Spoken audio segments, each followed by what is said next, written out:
Good evening, everyone, or good morning, or good afternoon, or whatever it is at the time that you happen to be viewing this session. My name is Mike McMahon, and I'm the Executive Director of the Hymn Society in the United States and Canada. And it is my pleasure to welcome this panel that you're going to hear from today about lockdown learnings, what we've come away with as we begin to transition to a new normal, if you will. If you would like to ask a question at any point or make a comment, you may use the chat feature on Zoom, and we'll be monitoring those as we go along through the session. If we haven't dealt with them during the session, I'll be back towards the end to raise any of those. And so with that, I am going to hand it over to our moderator tonight, who is Louise Mundinger. She's the Director of Music at the Cathedral Church of St. Paul in Boston, Massachusetts, and it's a real pleasure to welcome you. Thanks, Mike. It's great to be here. I'm coming here as a director of music, as Mike was saying, at the Cathedral Church of St. Paul. And when we went into this pandemic lockdown, I had a whole bunch of emails because of my diocesan connection. And I had no idea how to do anything. And so I thought, well, I've got these emails, I'll send out something and say, can we just meet? And it was panic. It was panic time. And these two people that you see with me today are two of the people that showed up. And we've been meeting every week with a solid group of people since March of 2020, and we've learned and learned and learned from each other, and then we keep learning and we learn a little more. So I'm going to introduce Margaret Angelini. Margaret is a carillonneur, and she teaches the people to play the carillon. I think more like 29 students at Wellesley College, which is fantastic. And Andy Clarkson is at the, and Margaret is also at the at St. John's in Sharon, Massachusetts. And Andy is at St. Paul's in Brookline, and he is also the director of the Copley Singers, a large choir that has been meeting for I don't know how many years, Andy.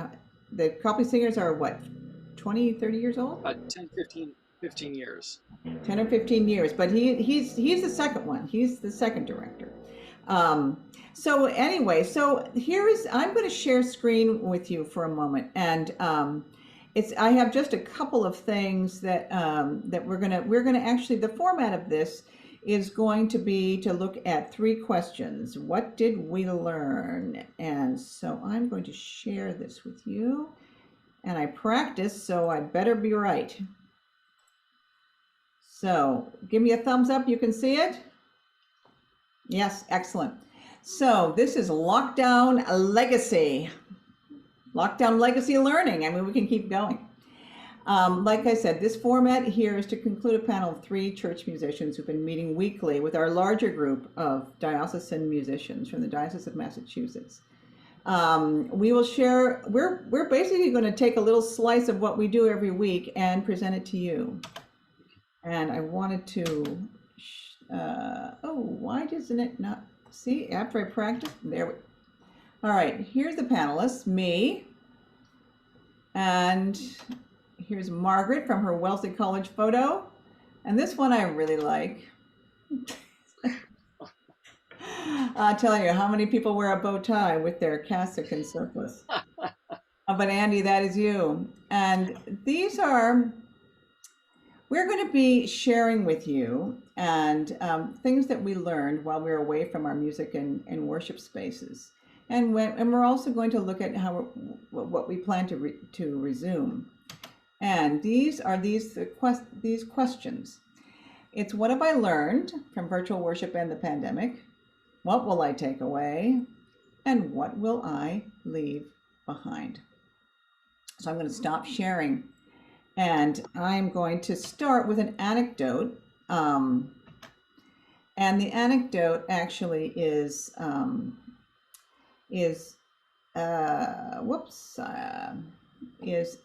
actually for, wouldn't you know, now, there we go. is an anecdote that happened right away at the very beginning. And coincidentally, I had scheduled a hymn called Calm to the Waves, and I think that's probably well known to all of you. All from, it's right out of the Hymn Society. And I had already scheduled that because it was appropriate to Lent 3A. And so we went from March 8th, which was live, to March 15th, which was not. And there was panic. And so that's when I started calling people and said, what do we do? And I found out from people. Now here's the thing. I found out from people just right away, collaboration from the get-go. I could purchase an app on my phone to make music videos, the Acapella app. And then we got together with my singers, some professional singers, some from the church. The tech singers could say, here, let's figure out how to use our phones. But not everybody was tech-minded. So it was a big learning curve with that. Then we, through trial and error, I mean, we were working hard. We got something, we made a video of this thing, and it was 10:30 on Saturday night. We were sweating bullets. But the bishop was sweating more bullets. The bishop was to preach on that Sunday, and he heard the video of, because I posted it, he heard the video of Calm to the Waves, and he was going from, he was facing an entire diocese of 180 plus churches that were not going to be able to meet on that next day, and it comforted him. I mean, it was really. It was amazing to see what he felt about that. And he had mentioned, the funny thing is that he mentioned it again when they're for the Chrism Mass during Holy Week this past year in 2021. He asked for it again because he felt that he needed it in a new way. And so we're going to go sort of a round robin with each question. And the biggest question is the first one. What did we learn? And I will continue with my anecdote. What I learned is that thoughtful liturgical content is vital. You just need to be attentive to everything. Now that may sound like well, that's a no-brainer. But what I've discovered sometimes in talking with clergy, that liturgical detail is something that they don't necessarily think about. But here you can take an anecdote, and we can say Calm to the Waves suddenly became a very, it drew us all together because it spoke to our situation. It spoke to the lectionary for the day. And what happened was that it was comforting to everyone because suddenly the congregation's voice was not silenced, even though we weren't singing in the same place, and we weren't and we were doing it in a completely new medium, and we were not silenced, and that I thought was a very powerful thing, and something that I've taken with me ever since, that it's important to keep on just attending to detail and lectionary, and that's what pulls us together. And so that's my situation. It's our congregation has a very large homeless population. They were the ones that stayed in the church.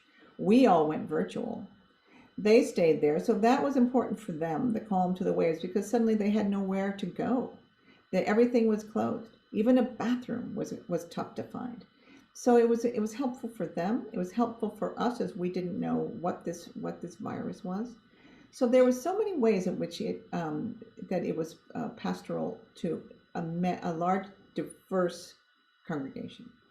So I'm going to ask Margaret to continue because Margaret has an entirely different situation from mine. Yes, we're going almost from the sublime to the ridiculous, but not quite. And I also was joking earlier that I almost feel like the Minority Report because St. John's is so small, we don't have a choir. We have a congregation that loves to sing. And, the liturgy was always simple, was always direct. I would have a couple of hymns, dabbling a little bit in Wonder, Love, and Praise and in the hymnal 1982 for the most part, but also doing a lot of plain song. And that's something that the parish really enjoys doing. We do a lot of unaccompanied singing in the parish. They love it. So we've been doing it. And then suddenly, here we are, we have to leave. Interestingly enough, the congregation did not want to reconvene until they could sing again. So we haven't even been back in church. Our first Sunday back is going to be July 18th because they didn't want to go to the building if they couldn't sing in it. So that's how strong that physical connection can be for some people. So we had to get used to doing things without Eucharist. We had to get used to worshiping on Zoom. One of the things that I discovered is people don't sing on Zoom. You've got to get them going some other way. So I sort of learned how to say, okay, well, you can sing that part, you can sing that part, and then we would just distribute little bits of the liturgy around to different members of the congregation. They were brave enough to take it. They did it. And so now, even though we're not singing as a group, we're all singing to each other on Sunday mornings over Zoom. I also, of course, made the joke that I keep up with the hymns and I feel like I'm doing a Carly Simon imitation at my piano at home because I'm playing away and I'm singing and the hair is flying. But they seem to like it. And if I pick the right hymns, I can tell that they really enjoy what's happening. One of the things that I've also learned is that you really have to have almost a spidey sense about what people are capable of doing and know before you've asked them if you're going to ask them to do too much, so that you don't overstress their ability to respond, for instance. And knowing that not everybody can adapt to different situations very well, so let them do what they can do. So it's not quite what you planned. That's okay. That's all right. They'll be fine. So I've learned a lot about watching what the members of the congregation are capable of giving and accepting it and running with it. I think something else that I've had to learn, I've had to learn the prayer book inside and out, but also to look at it in a slightly different way, because when you have to go without Eucharist, how do you do morning prayer? How do you make it fit in a virtual environment in a way that actually means something to people? How do the hymns fit in? How does the plain song fit in?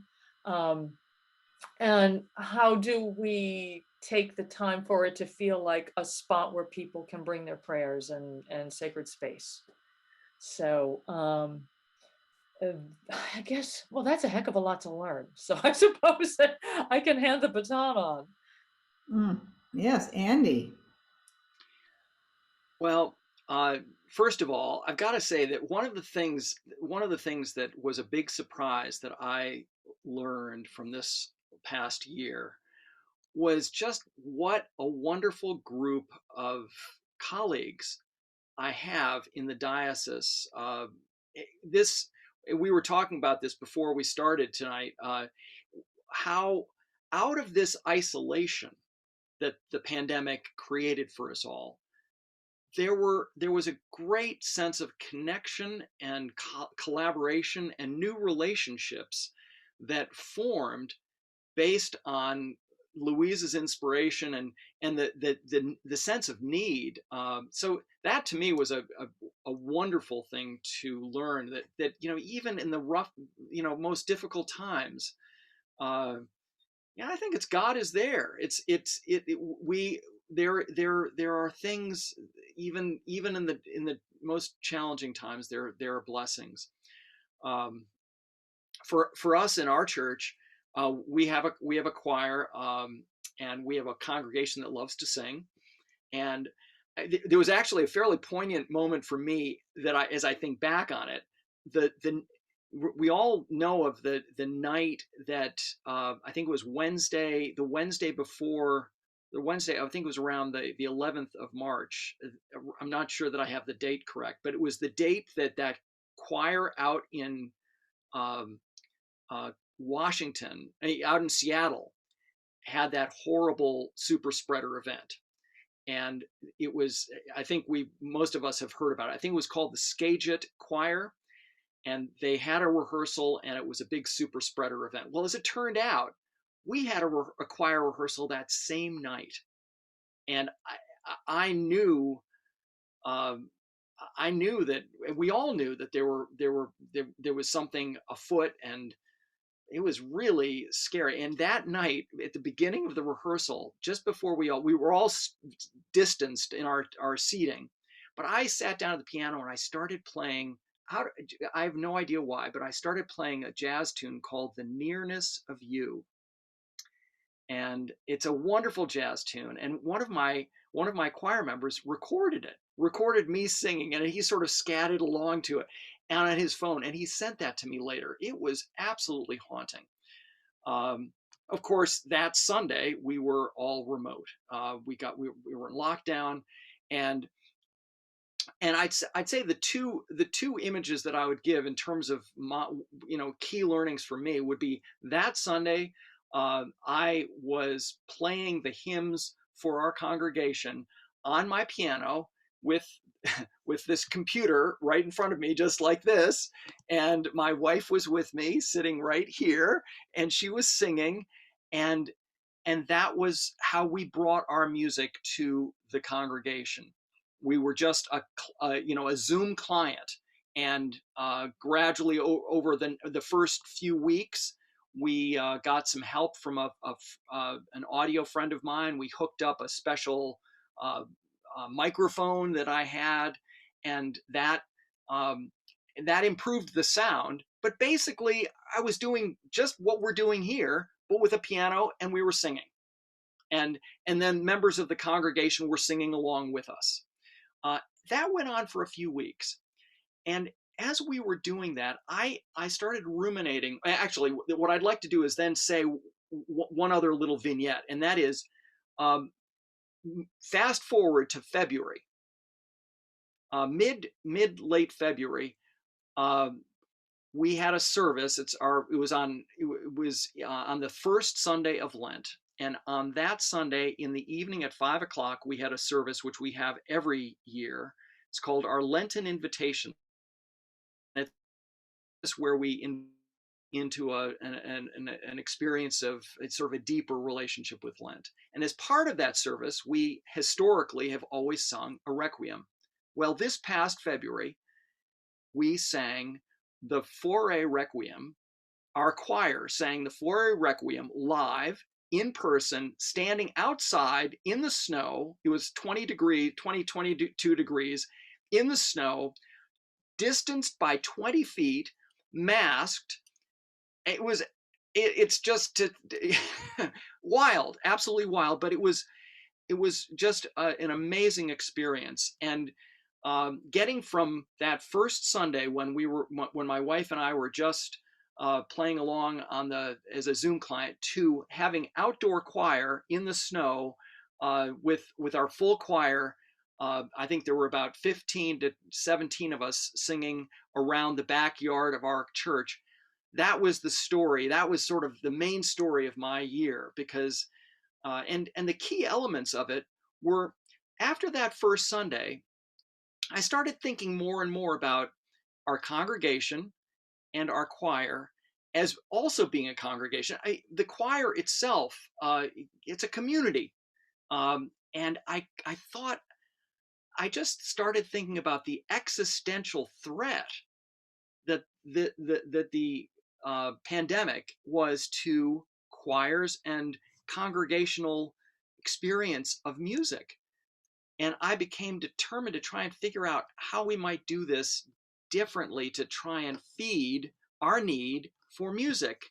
And it started out with experimenting with virtual choirs, which we did a number of in our choir. We did that through April and May and into June. But the virtual choirs were great, but I still heard from my choir members that they were still singing alone. At the end of the day, they were still isolated. And so increasingly, what I started thinking about over the last summer, was how could I I monkey with the experience we're having right here? So just right here, I've got a computer with one microphone. I started thinking, well, is there a possibility that I could put another microphone? And if I just did this with a really good microphone and I had a bunch of singers, it might not sound that great, but it would be feeding the singers. They would be experiencing the experience of, and I believe that it would be feeding the congregation, because, and this is, I suppose, another reaffirmation of something that I have believed in strongly, and that is, I don't think that our call in as musicians, I don't think as church musicians, I don't think our call is to perfection. I think it is to connection and touching the deep meanings of this music and sharing it in a way that resonates with us. And so, when I was listening to those virtual choir recordings, they sounded great, but it was different, and it wasn't having the same meaning. I figured that the congregation would have an experience of our choir that even if it didn't sound great, they would be moved by the fact that we were doing something maybe a little crazy to try and bring music to them live, in person, and maybe taking a little risk along the way, because goodness knows we didn't really know what what all the risks were. I mean, we always were trying to be as safe as possible, but I think that sense of what is the objective? Is it perfection, or is it connection and being in touch with the love that the music can bear? So. Yeah, actually, as we were having our conversations, that first of all, we'd hear week by week, what new things are you coming up with, Andy? And that was, I have to say, just that the connection with our musician, with us in our Diomass group, said, oh, maybe I can try something different with my choir. I know one thing that I learned as well, and here's a little bit different than yours. It wasn't as technical because I don't have, at the cathedral, there's no parking lot, there's no yard, there are a lot of steps, but I didn't have that. So, but what we did was we took the choir and we put them in a room far apart, did audio recordings, and then I took the audio recordings and I hired a person to do that for us. But then here's the part that was very different for me. This is something I learned. I added pictures. I then took the intent of the piece of the hymn and put it in pictures, and lo and behold, I found that people could hear more. Because they could see more and engage their eyes, they could hear more, and that meant more to the congregation in that way. And so now, I mean, going forward, how do I do that? So we're actually coming to a point where we're saying, man, I'm actually thinking, how am I going to take these lessons of putting pictures to a hymn and then continuing with that. And so I've got, there are certainly lots of ideas of what to do, because actually that leads me straight into the second question, which is what did I take away? One of the big things I took away was I was suddenly revisiting material that I've known for decades. I grew up in the church. My mother was, when I was 7, my mother was the organist. My father was the choir director. None of them were professionals. Trust me on this one. But they were little churches, little country churches, and the congregation, it was a Lutheran congregation, and the congregation sang in parts, and you didn't dare change the anything about the harmony, because the altos in the third pew would come after you. So you couldn't ever do that. But so I never had to really revisit that. But suddenly I did, because, well, obviously harmony went out, unless I was playing it. And I did that on our a cappella apps.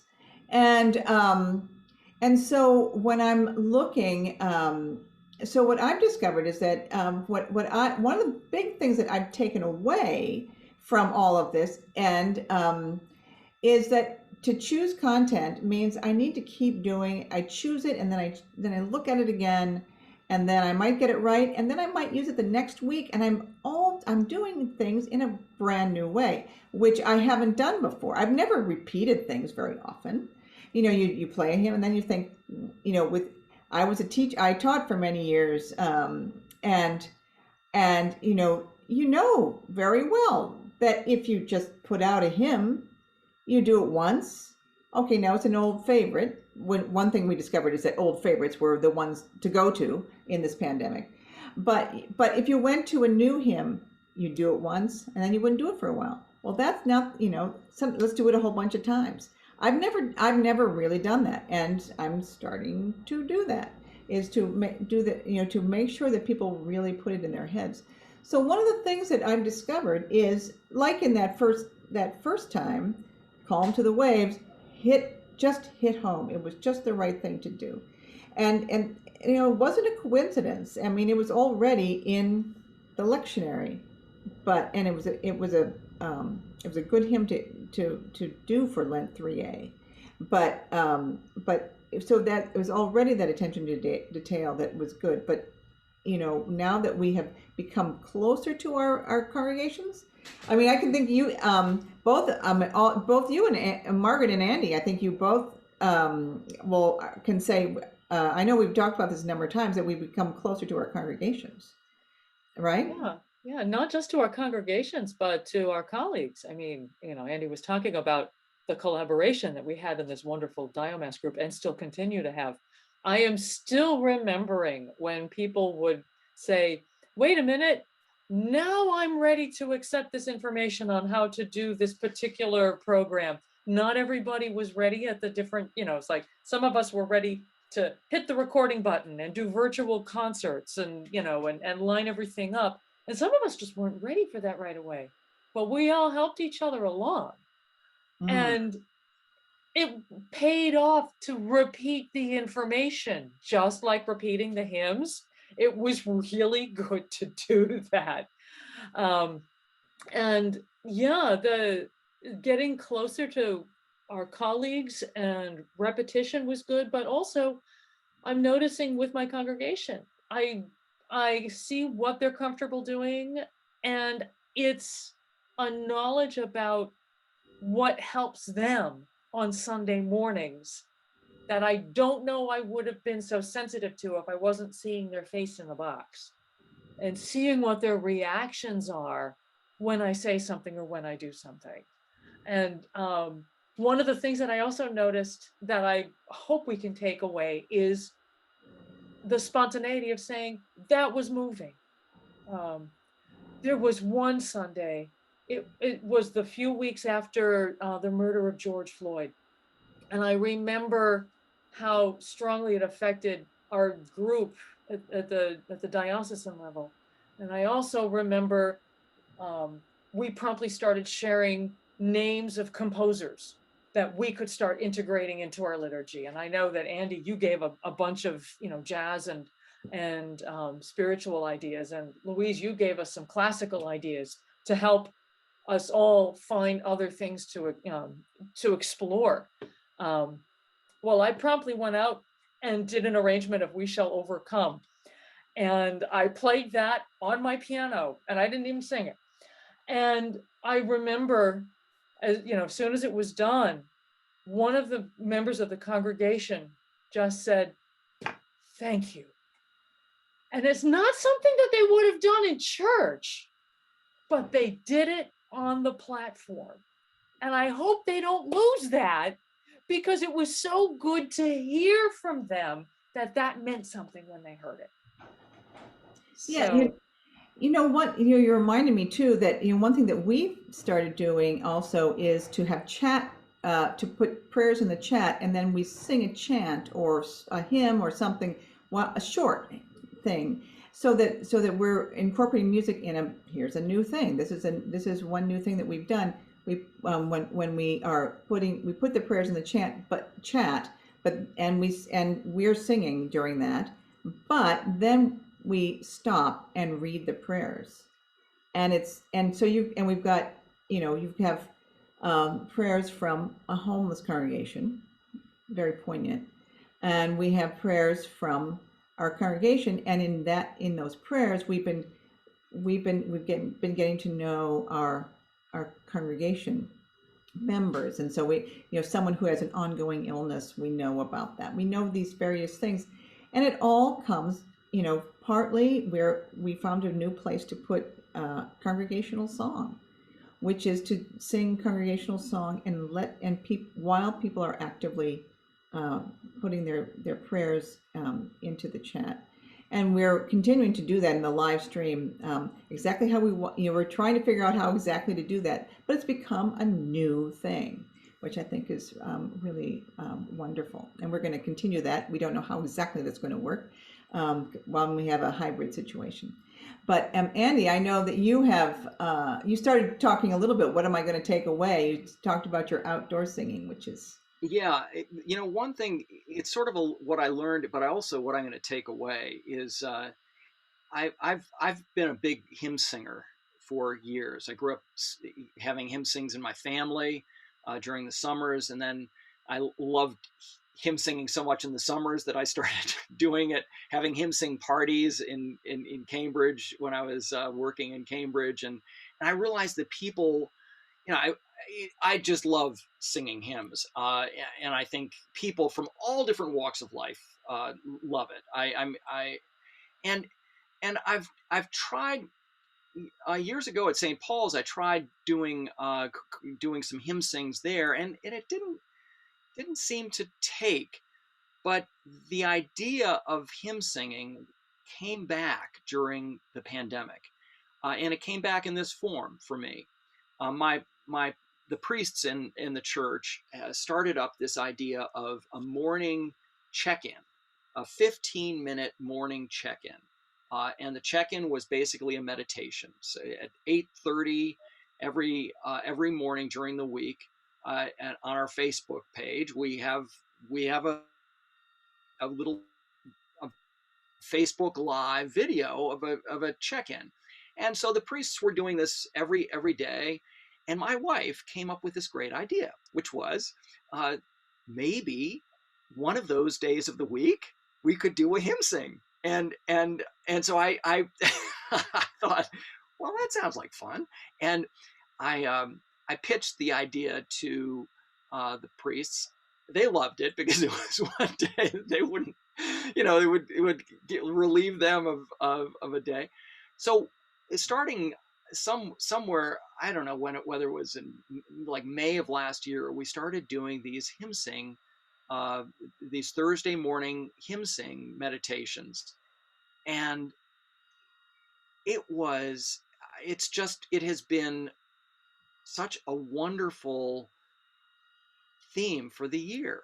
You might think, oh, it would be, a bit of a chore every week to do that.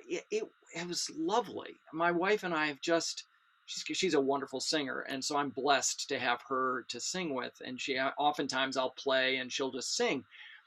It was always such a wonderful way to wake up in the morning. Actually, we try and wake up a little before we started the hymn sing, so have a cup of coffee. But that is something I will carry on, and I think it became clear that there were a lot of people who really connected with it. I mean, we had a lot of, so that was just a wonderful revelation for me.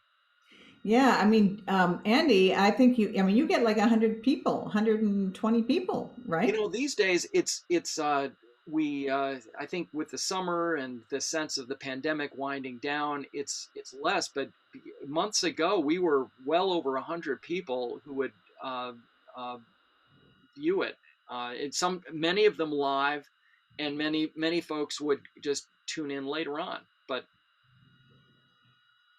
yeah, it was a great connection. I know I've come on just to to sing in the morning, and it's I thought, wow, look at all these folks, everybody's singing hymns. It's very cool. Um, and it's funny because as we, not last yesterday we met and as we say the pandemic's winding down. Well, yeah, it is. Yeah, but we're wildly changed. And what we're discovering is that now there's another new learning curve. And the learning curve is what are those hymns going to be like now, now with all of this that we've learned, and that the visual, if you're doing live stream, which I think a lot of churches are doing a hybrid situation, not everyone, but I know that we are, and a number of other churches are as well, and that visual piece becomes as important, and people then can also take it home and do it some other time. So it's something. So it's a whole new world. Can I just add something? Sure. It's a learning, but it's also something I'm going to take away, and that is maybe more than some folks. I've been experimenting and experiencing outdoor singing quite a bit this year, and while it is definitely not something that would be I would describe as preferable to singing indoors, it has many wonderful qualities to it, and especially if you can't sing indoors. But I think I think it can be a really on its own. It can be just a wonderful way of experiencing hymn singing. And so I've been opened up to that experience in new ways this year. Yeah, and we have not done, and at least in the Episcopal Church, we're just not used to doing it beyond our walls. And you're thinking about the acoustics, and when you go outside, and there's all the stuff that goes along with all of that. And we're just discovering. I know that I was just asked just today to have a hymn sing out on the steps of the porch. We have something called the Ministry of the Steps, in which we just literally go outside the walls. We go on the steps, and the bishop comes by, and they put a big sign that says "Ask a Bishop." There's another. They play bingo, and they just do all these different things to engage people, and it's amazing. I mean, I put a big sign up that says, "We're growing the choir." I just got a tenor just showed up, and he actually can read. He can do the whole thing. He grew up. He's been looking for a place to sing, and he just and so suddenly here's this outdoor piece. The church is suddenly moving outside, and no, for especially in Episcopal churches, inside and is really a big deal. And churches, I mean, we have beautiful churches, at least in our diocese. I mean, this we did as a group. We did the Randall Thompson Alleluia as a virtual choir. We recorded it and did an audio recording, and then put pictures of the churches around the diocese, those who took part in it. And it was just a beautiful thing. And the thing was, there you didn't see the people and it was obviously for Eastertide, and so people really focused on the visual part of, and we were singing there's only one word, well, there's two words, but there's basically one word in that anthem, and the Alleluias just seem to resound with seeing pictures of outdoor chapels and stained glass and churches around, and that suddenly just it was the poignancy that really made me very aware of some of how beautiful this could be. Where the third question that I had was, what will I leave behind? And I have just having this conversation with the dean of the cathedral, and we started to, one thing that we wanted to leave behind was the idea that it's the professionals and the amateurs. We're the professionals. We provide everything you need, and the amateurs take it in. One thing that I think that we're changing very distinctly is that it's not a one-way street. It's not just us to them.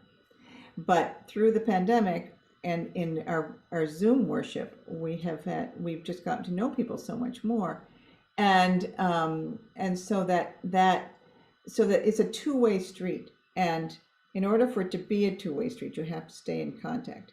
That means for me, it means congregational song, things that people know, things that I can teach them but in significant ways, so that we repeat things, we repeat hymns more often. We make sure that, and also in my music, I'm making sure that what we do is vibrant and it has a real point of view. So that if we're doing a hymn that is going to be reflective of the mood of the lectionary, so that I'm really trying to go underneath whatever I can do in the lectionary to make sure that I'm matching what the mood of the day is, and so that and to get people, and to, in a sense, one thing we were talking about yesterday is to treat the congregation as a partner,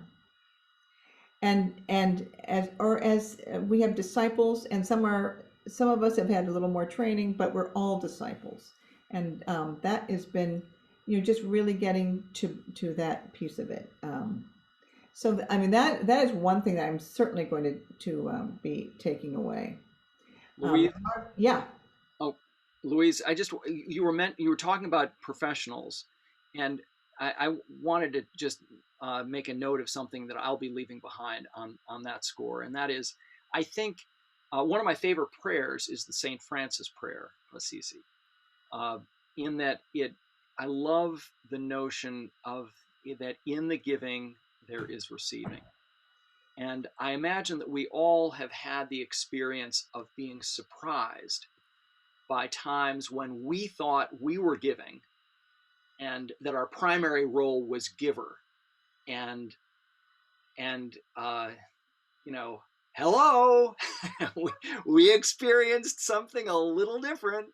Yeah. We actually received. Mm-hmm. And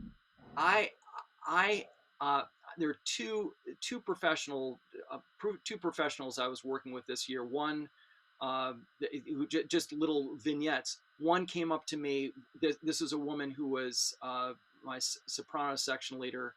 When I first told the choir that we were going to be singing the Fore Requiem, come hell or high water, I was committed to it, and we would figure it out. She came up to me after that rehearsal that Sunday morning. She said, she just said, this means the world. This just means the world to me that we are doing this. She had just started. She was new to the choir, and she just was saying, this has made such a huge difference in my sense of. I think what she meant was sort of her mental health. I mean, it was made such a difference. There was another guy later on with the Copley Singers. After we did our first concert just about a month ago, and outdoors, distanced, masked, the whole. But it was wonderful. It was the first time that we had a concert all since the beginning of the pandemic, and there were a number of people who came up to me after the concert to talk, as is not uncommon. But one of the professionals came up to me, and he was in tears, and he said, thank you for making this happen. And so I guess what I'd like to leave behind is this notion that a trap that I sometimes fall into, which is, the professionals this is a gig for them, and that they are just giving and they're not getting anything out of it. Because I think we all, in our different ways, we come to music with such need, and it feeds us all. and I think that's an important thing for me to remember in the mix. Yeah.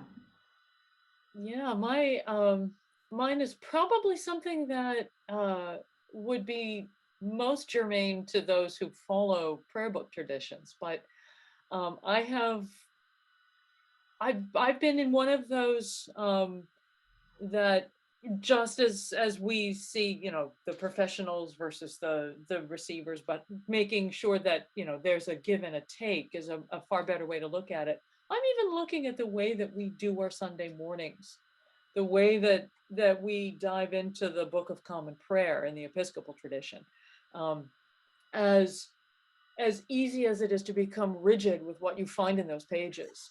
Just keep looking. You'll see that there's all sorts of additional directives or other ways of doing things.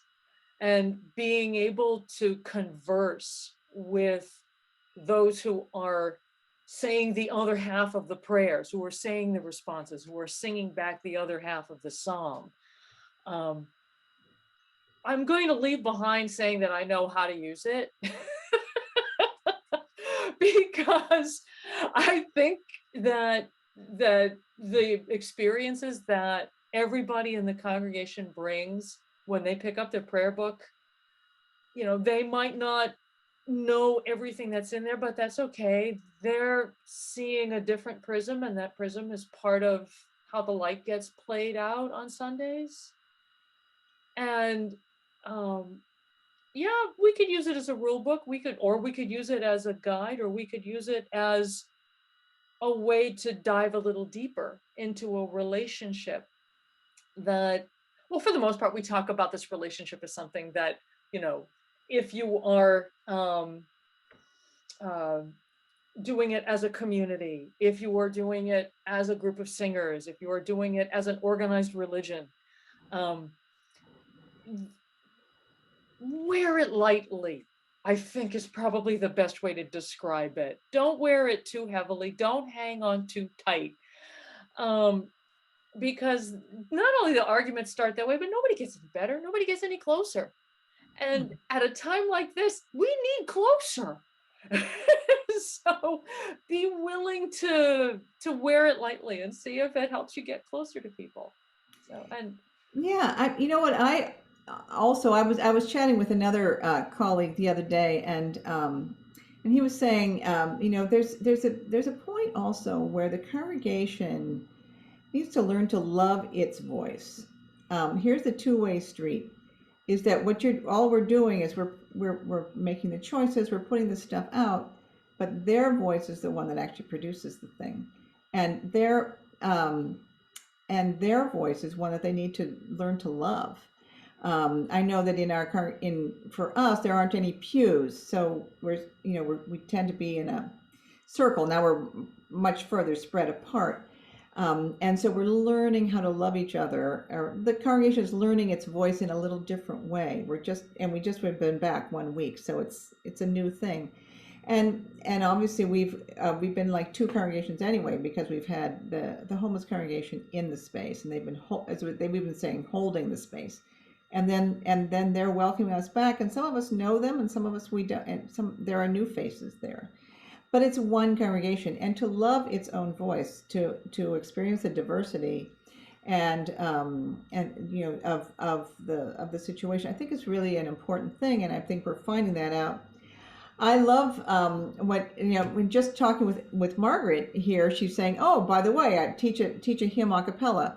I know that I've done that in the past. Yes, paperless music, and we've had Anna Hernandez actually came to us in the pandemic. We tried to do a Zoom chant. It didn't quite work, but at the same time with like one note, it was not quite there. But we tried it. But learning to sing together, a lot of that has been done already in many ways, but I love the idea of doing it not in an unusual way. But Margaret, you said that you've done a lot of singing a cappella with your congregation. I didn't even know that. Yeah, that's most of the a cappella singing is plain song, and they know maybe about 4 or 5 different tones. And so I can change the pointing of the Psalms to reflect the season. And I also, we're doing morning prayer. And so we've been doing the Venite to tone 4. Who'd have thunk it? But yeah, it works. They sing it. They sing it and they've learned it. I mean, there's a point of pride in that too. They're also a congregation that is willing, at least this used to be true back when we had coffee hours. I would say, I'd like to introduce something for us to sing in the liturgy. And they'll sit down for like a couple of weeks during coffee hour and practice singing.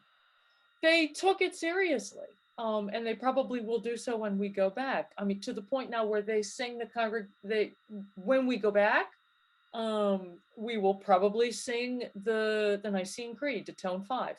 Mm-hmm. They can do it. I don't need to play. Yeah, that's fantastic. And that education, what we do then is that we are educating ourselves as well as our congregation, and we're putting a why. Why do we do this? Why on earth? Why are we here? Okay, well, I'm an Episcopalian. I come to church.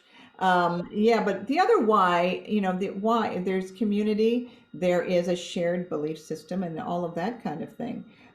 Why, what do we do? What does our parish do? And why do we do it? And music is a big avenue to answer those two questions. And my going forward is that I've discovered something as simple as music notes. And it turns out, who knew, that people are actually interested in all that stuff. And if I don't put one in, I get out why. I wanted to know about that. It's a new connection. I had done them sporadically, but I was doing them every week, and it's turned out actually quite well because we need some work done on the organ, and the treasurer, who really didn't think too much about music before, said, "Guess what? I found the money." I said, "Oh, wow," which at the cathedral is a hard thing to do. Not for the whole project, but for a big part of the project, and I was very grateful for that. And she said, "Well, I feel smarter as a congregation member, partly because of these hymn notes," and that was really an interesting thing. I liked what you wrote, actually, Andy. We have the document. What am I going to leave behind? He says, "I'm going to leave behind singing while distanced at 20 feet." I know. Thinking back on that, it was just. I think it was around November. It was, I think, late November that we got the bishops made a decision.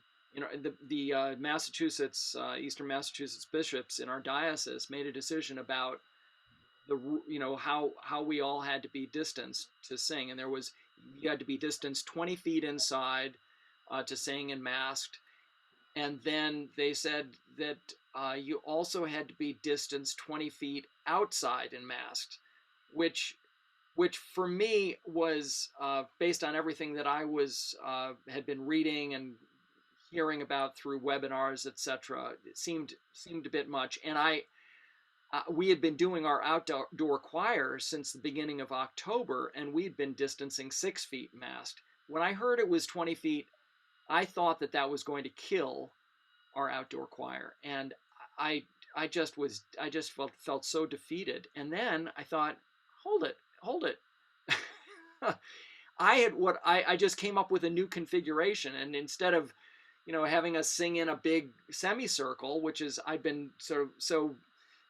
just been assuming that we needed to be in our normal kind of configuration. And then so I thought, well, maybe if we just were in the same space but just figured we just are all 20 feet apart but not in any kind of normal singing configuration, maybe we could make this work. I'm not going to miss it, but we definitely made it work. Well, that's what made the For Requiem so poignant, was because you were far apart. It was like really people were coming from there. You could sense the cold, and because there was snow on the ground and people were cold, you could sense all of that. but you could also sense this desire to sing, this desire to do this piece that is beloved. And I know you do, you rotate three, the Mozart, the Duruflé, and the Fauré. And so many people have sung this many times, but it was that plus that desire plus the warmth of the lights as the sun went down, and it was amazing. And there was this, and you're right, in a city too. So the city was happening. I mean, it's a city, Yeah, but it's not like downtown Boston, but we had cars driving by, you could see in the distance. But, I've got to say, in terms of the congregation, while it was an amazing experience for the choir to be doing this, I also received some wonderful notes.